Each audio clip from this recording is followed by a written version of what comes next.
بسم اللہ الرحمن الرحیم۔ علم النحو برائے درجہ اولا۔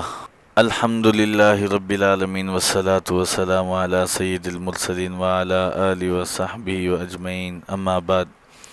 آپ نے پچھلے درس کی ویڈیو میں یعنی کہ درس نمبر 1 میں علم النحو کا مختصر تعارف اور اس کے شروع میں سے یہ پڑھے تھے۔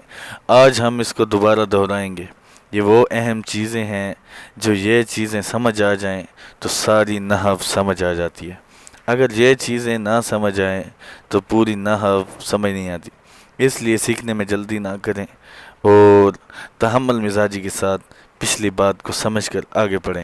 درجہ اولا بنیاد ہے درس نظامی کی، اور جب بنیاد مضبوط ہوگی تو پھر آگے آپ بھاگتے چلے جائیں گے، یا جتنا وزن ڈال دیں آپ کی کھڑی کی ہوئی عمارت اس مضبوط بنیاد پر مضبوط کھڑی رہے گی، ٹوٹے گی نہیں۔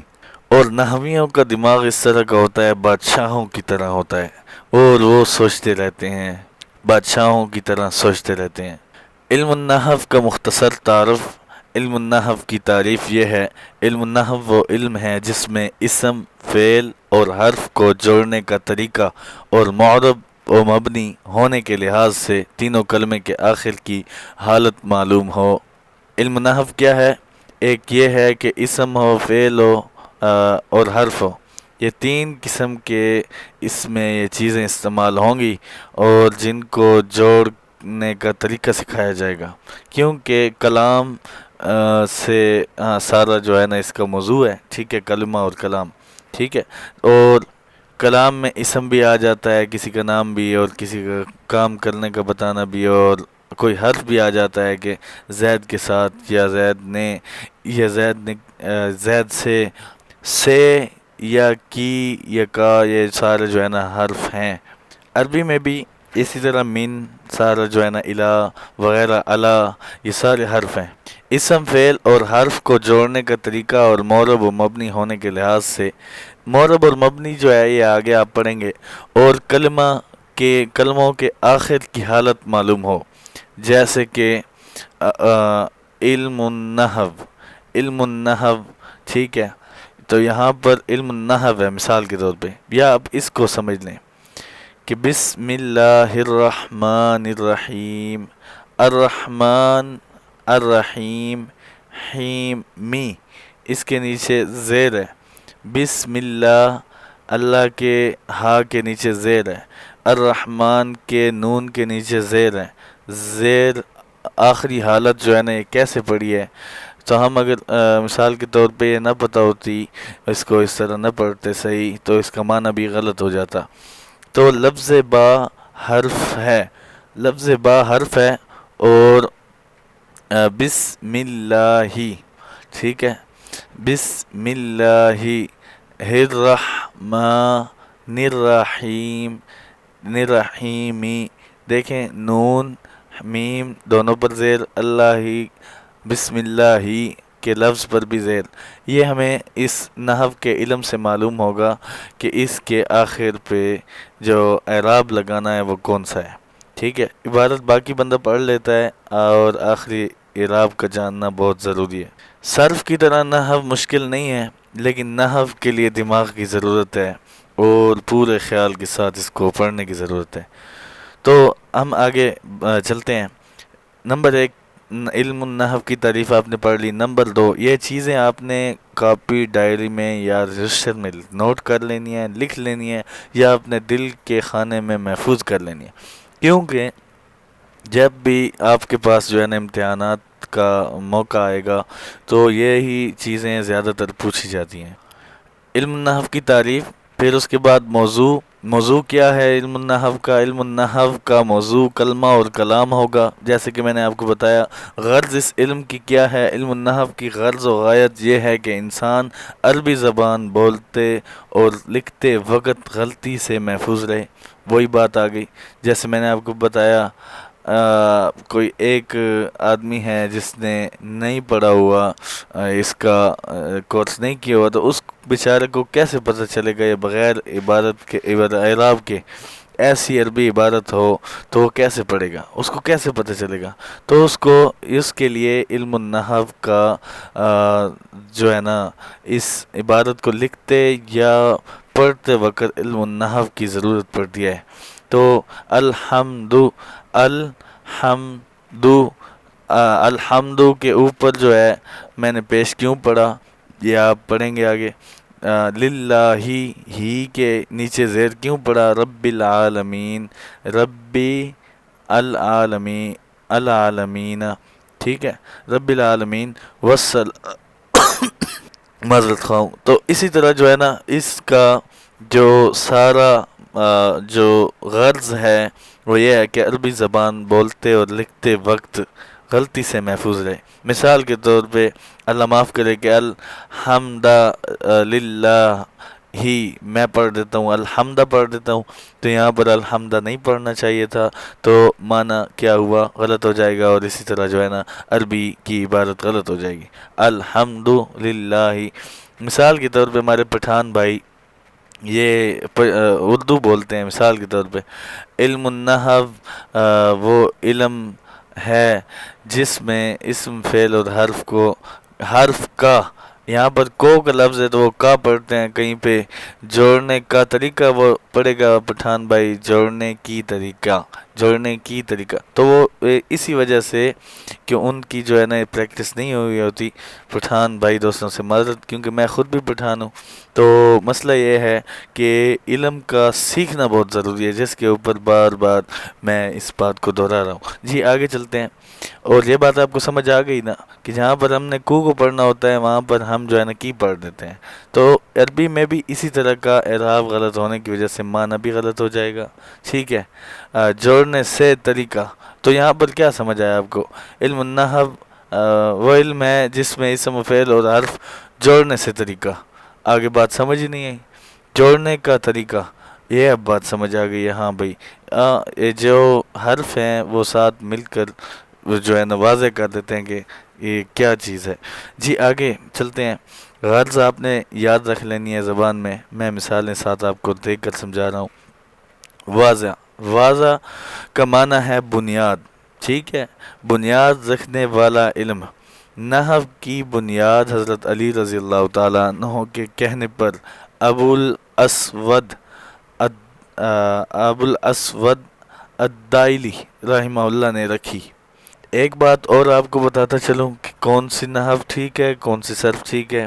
کافی سارے ایسے جو باتیں ہیں کہ کون سے درس پڑھانے والوں کی نحو پڑھانی صحیح ہے اور غلط ہے، تقریباً سیم یہ ہے، کہیں پر کوئی جو ہے نا مختلف ہے، لیکن زیادہ تر جو ہے نا علم نحو اور صرف کا ایک ہی قانون اور قاعدہ طریقہ ہے، کیونکہ یہ عربی زبان کو سمجھنے کے لیے یہ پڑھی جاتی ہے، تو اس کا موضوع وہی رہتا ہے سارا، یعنی کہ اسے جس انداز میں بھی لکھی گئی ہو کتاب تو مطلب وہی رہے گا۔ جی بسم اللہ الرحمن الرحیم، ہم یہاں سے اب شروع کر رہے ہیں لفظ کی تعریف۔ لفظ کسے کہتے ہیں؟ انسان کے منہ سے حروف کی صورت میں جو آواز نکلتی ہے اسے لفظ کہتے ہیں، جیسے کہ میں نے بولا کتاب، کتابن، کتابو، یہ لفظ ہے، کتاب ایک لفظ ہے، ٹھیک ہے۔ لفظ کی دو قسمیں ہیں، نمبر 1 لفظ موضوع، نمبر 2 لفظ محمل اور موضوع، لفظ کی 2 قسمیں ہیں، ان کی آگے تعریف ہے۔ با معنی لفظ کو کہتے ہیں موضوع، ٹھیک ہے، لفظ موضوع با معنی لفظ کو کہتے ہیں، جیسے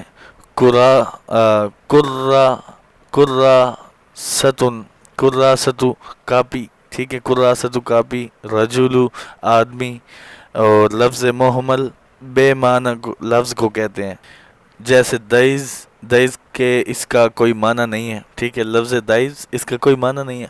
لفظ موضوع کی تقسیم، لفظ محمل آپ کو سمجھ آ گیا، بے معنی لفظ کو لفظ محمل کہتے ہیں۔ لفظ موضوع کی تقسیم، لفظ موضوع جو قابل ہے لفظ بولنے کے لیے یا آگے سمجھانے کے لیے، لفظ جو قابل ہے یہ موضوع ہے جس سے ہمارا مقصد ہے جس لفظ کو بولنا. مثال کے طور پہ ہم علم النحو کی بات کریں تو نحو یہاں پر موضوع ہے، تو ہم اس لفظ کی دو قسمیں پڑھیں گے. وہ لفظ جو موضوع ہے اس کی دو قسمیں ہیں، ایک مفرد جیسے نحو، یہ مفرد لفظ ہے.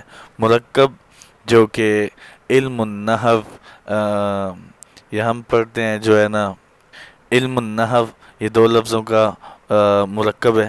جی، لفظ موضوع کی تقسیم اور قسمیں ہم پڑھ رہے ہیں. مفرد، نمبر ایک، مفرد وہ تنہا لفظ ہے جو ایک معنی بتائے، جیسے یدو کتبہ.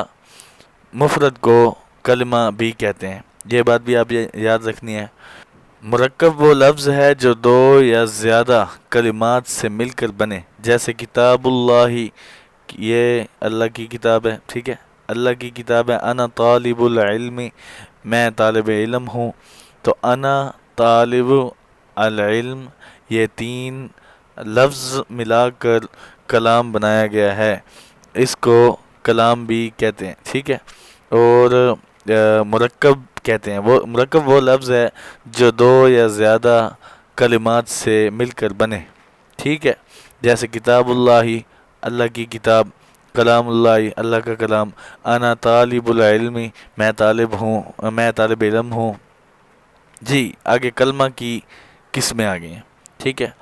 کلمہ جو ہم نے یہاں پر پڑھا ہے مفرد، جو اس کو مفرد کو کلمہ بھی کہتے ہیں. سب سے پہلے کلمہ کی قسمیں پڑھیں گے. کلمہ کی تین قسمیں ہیں. نمبر ایک وہ اسم ہوگا، نمبر دو وہ فعل ہوگا، نمبر تین وہ حرف ہوگا. تو اسم کی تعریف کیا ہے؟ اسم وہ کلمہ ہے جس کا معنی دوسرے کلمہ ملائے بغیر سمجھ میں آئے، ٹھیک ہے، اور اس میں تین زمانوں میں سے کوئی زمانہ نہ ہو. اسم اس کو کہتے ہیں، جیسے خالد، ٹھیک ہے. آپ نے پوچھا کہ یہ کون شخص ہے تو میں نے بتایا خالد، تو آپ کو سمجھ آ گیا یہ خالد ہے اس کا نام، ٹھیک ہے. فعل وہ کلمہ ہے جس کا معنی دوسرے کلمہ ملائے بغیر سمجھ میں آئے، ٹھیک ہے، اور اس میں تین زمانوں میں سے کوئی زمانہ بھی ہو. جیسے نصرہ، اس شخص نے مدد کی، اس ایک مرد نے مدد کی، اس ایک آدمی نے مدد کی، اس ایک عورت نے مدد کی. اس کو فعل کہتے ہیں، ٹھیک ہے، جس میں بغیر دوسرے لفظ کے ملائے.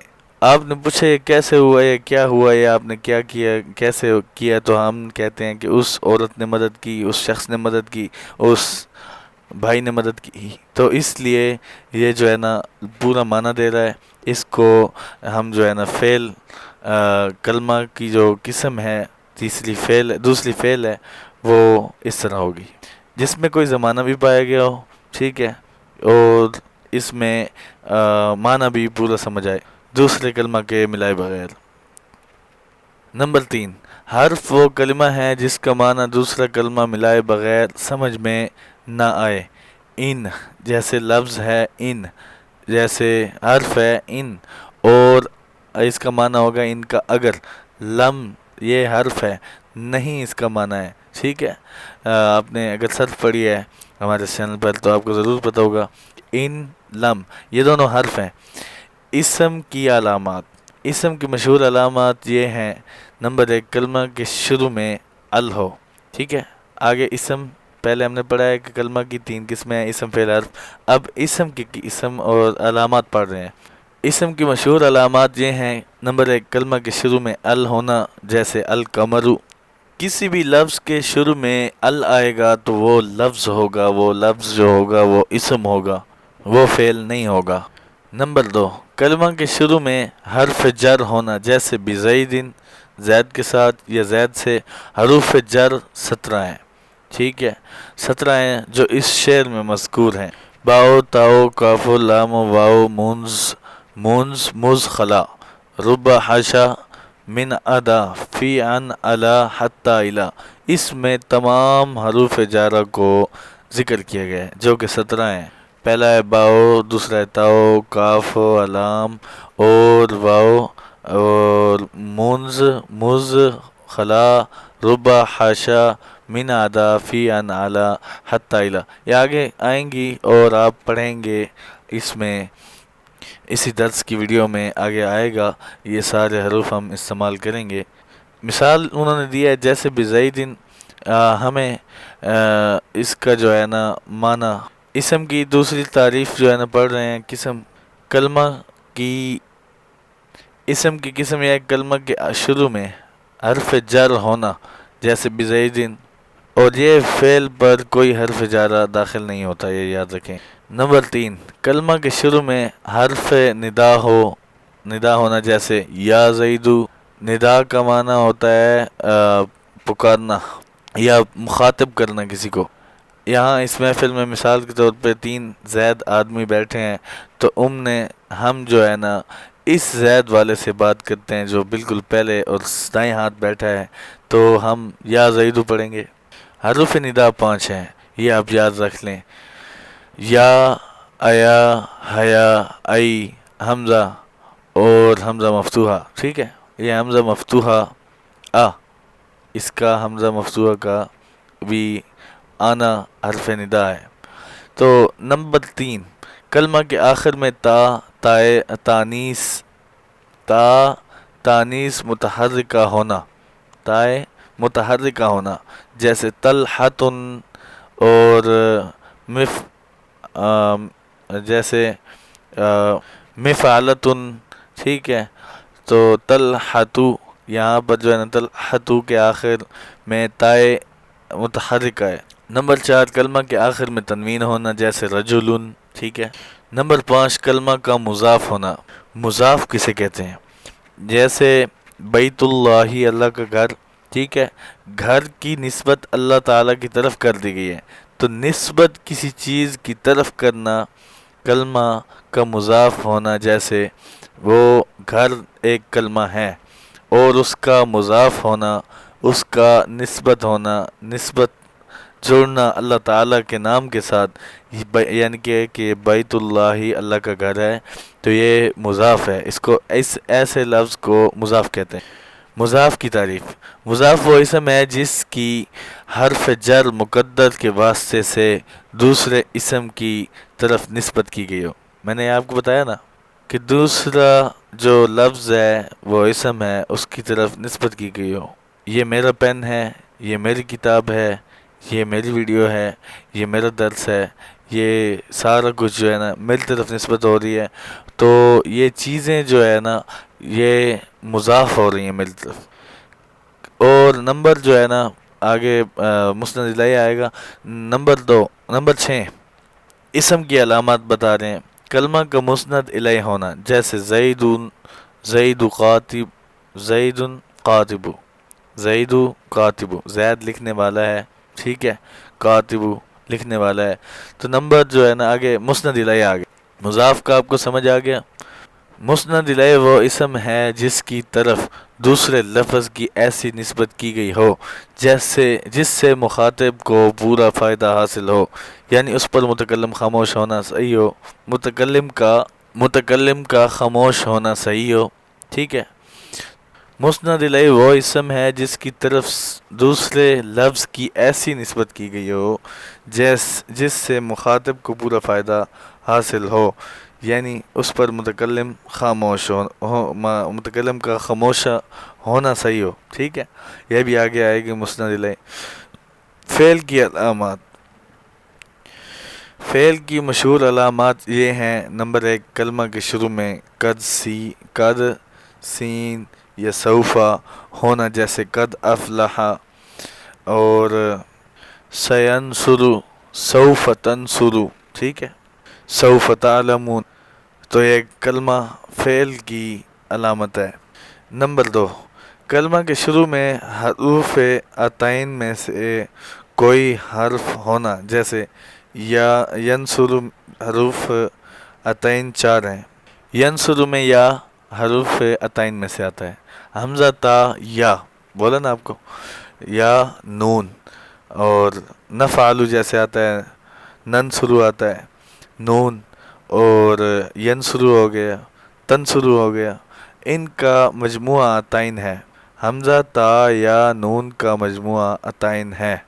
نمبر 3، کلمہ کے شروع میں حرف جزم ہونا جیسے لم ینصر، ٹھیک ہے، اس کو جزم کہتے ہیں. اور حرف جازم جو ہے وہ جازم 5 ہیں: لم، لما، لام امر، لائے نہیں، ایک لام ہے لام امر والا، ایک لام ہے لائے نہیں والا، ایک ہے ان شرطیہ. ٹھیک ہے، یہ 3 حرف جازمہ ہیں. حروف جازمہ 5 ہیں، یہ آپ یاد کر لیں، لکھ لیں. نمبر 1، مضاف اور مضاف الیہ کے درمیان حرف جر مقدر ہوتا ہے. کبھی لام مقدر ہوتا ہے جیسے کہ غلام زیدن.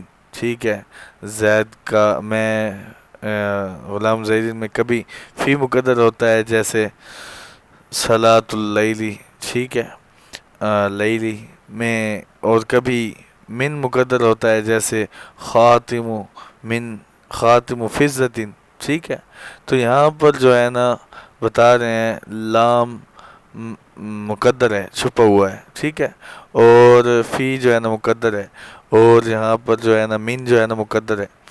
تو آگے ہم چلتے ہیں، یہ آپ کو سمجھ آ گیا. آگے ہم چلتے ہیں تعلیم النحو کا کلمہ کے شروع میں حرف ناصب ہونا. حروف ناصبہ 4 ہیں. ٹھیک ہے، جیسے لن ینصرا، لن ینصرا، ان لن کئی اذن، ان لن کئی اذن. یہ 4 حروف ناصبہ ہیں. ٹھیک ہے، لن ینصرا، اور یہ حرف لن ناصبہ میں سے تھا، تو اس جو ہے نا یہاں پر جو ہے نا فعل پر داخل ہوا ہے. تو لن، ان، لن کئی اذن، یہ حروف ناصبہ ہیں، یہ آپ نے یاد رکھ لینے ہیں. نمبر 5، کلمہ کے آخر میں تا، تایا نی سے ساکنہ ہونا جیسے نصرت. فعل اسم کے آخر میں تائے ساکنہ طلحت، تائے متحرکہ ہونا جیسے طلحت. اور کلمہ کے آخر میں تائے ساکنہ ہونا جیسے نصرت. ٹھیک ہے، یہ ماضی کا صیغہ ہے، نصرت. ٹھیک ہے، نصر، نصرا، نصرو، نصرت. ٹھیک ہے، مدد کی اسے ایک عورت نے. نمبر 6، کلمہ کے آخر میں نون تاکید. نون تاکید ثقیلہ یعنی نون مشدد یا خفیفہ یعنی نون ساکن ہونا جیسے اکتبن، اکتبن، اکتبن. یہاں پر نون ثقیلہ ہے. ٹھیک ہے، اور نون خفیفہ اکتبن، یہاں پر جو ہے نا نون خفیفہ آ گیا. تو نمبر 7، کلمہ کے آخر میں نون تاکید ثقیلہ یعنی نون مشدد تنوین کے ساتھ نون کا آ جانا، یا خفیفہ یعنی ساکن نون کا ساکن ہونا جیسے اکتبن، اکتبن. یہ دونوں جو ہے نا آپ کی مثال سامنے ہیں. نمبر 7، کلمہ کے آخر میں ضمیر مرفوع متفصل بارز ظاہر ہونا. ٹھیک ہے، جیسے نصرت، نصرتا، نصرتی، نصرتو، نصرتا، نصرتی، نصرتو. کلمہ نمبر 8، کلمہ کا امر یا نہیں ہونا جیسے انصر، لا تنصر. ٹھیک ہے، امر یا نہیں فعل ہوگا ہمیشہ. جب بھی حکم کیا جائے گا تو وہ فعل کے حال میں آئے گا کہ کام کر. ٹھیک ہے، حرف کی علامات. آگے حرف کی علامات آگے ہیں. حرف کی علامات یہ ہیں، علامت یہ ہے کہ اس میں اسم اور فعل کی کوئی علامت نہ ہو جیسے من، الا. ٹھیک ہے، اور اب یہاں سے ہماری اصل بات شروع ہوئی ہے. اسم کی پہلی تقسیم، افراد کی تعداد کے اعتبار سے اسم کی 3 قسمیں ہیں. اب اسم کی قسمیں آگے. واحد، تثنیہ، جمع. اسم یا تو واحد آئے گا، یا تثنیہ ہوگا، یا جمع ہوگا، ان تینوں میں سے ایک ہوگا. ٹھیک ہے، واحد وہ اسم ہے جو ایک فرد پر دلالت کرے جیسے رجل، رجل ایک مرد. تثنیہ وہ اسم ہے جس کو واحد کے آخر میں الف اور نون مکسور یا ما قبل مفتوح اور نون مکسور لگا کر بنایا گیا ہو تاکہ وہ ایک جیسے 2 افراد پر دلالت کرے جیسے رجلانی، رجلینی. ٹھیک ہے، 2 مرد. ٹھیک ہے. جمع وہ اسم ہے جس کو واحد میں کچھ تبدیلی کر کے بنایا گیا ہو. ٹھیک ہے، جمع ہمیشہ واحد سے ہی بنتی ہے، ٹھیک ہے، اس میں تبدیلی کی جاتی ہے کر کے بنایا جاتا گیا ہو تاکہ وہ دو سے زیادہ افراد پر دلالت کرے، جیسے رجال رجل سے بنا ہے رجال کئی مرد، مسلمون کئی مسلمان، مسلم سے بنا ہے، ٹھیک ہے۔ یہاں پر پھر آگے آج کا ہمارا درس یہاں تک، اس سے آگے جو ہے نا ہم اگلی ویڈیو میں پڑھیں گے۔ آج دوسری ویڈیو درس کی کافی لمبی ہوگی اور ہم نے کافی تفصیلاً پڑھا، اور آپ نے سکپ کر کر کے نہیں دیکھنا کوئی بھی کورس، اور اس کو جو ہے نا آپ نے تسلی سے پڑھنا ہے، تسلی سے دیکھنا ہے، تاکہ آپ کو جو ہے جو ہے نا پہلے درس میں ہی سب کچھ یاد ہو جائے، ٹھیک ہے۔ یہاں پر جو ہے نا آپ نے پریکٹس کر لینی ہے اس ویڈیو سے دیکھ کر، اگر آپ کے پاس کتاب نہیں ہے تو، ٹھیک ہے، اگر آپ کے پاس کتاب ہے تو آپ کتاب میں دیکھ کر لیں، اور کتابیں ساری ایک جیسی نہیں ہوتی، کتابوں میں مختلف قسم کے ہوتے ہیں، لیکن سب کا جو مقصد ہے وہ ایک ہی ہے کہ عربی عبارت کو پڑھنے اور لکھنے کے لیے اس علم کو سیکھنا یا سکھانا ان کا مقصد ہے، ٹھیک ہے۔ غرض نحو کی یہ ہے کہ انسان عربی زبان بولتے اور لکھتے وقت غلطی سے محفوظ رہے۔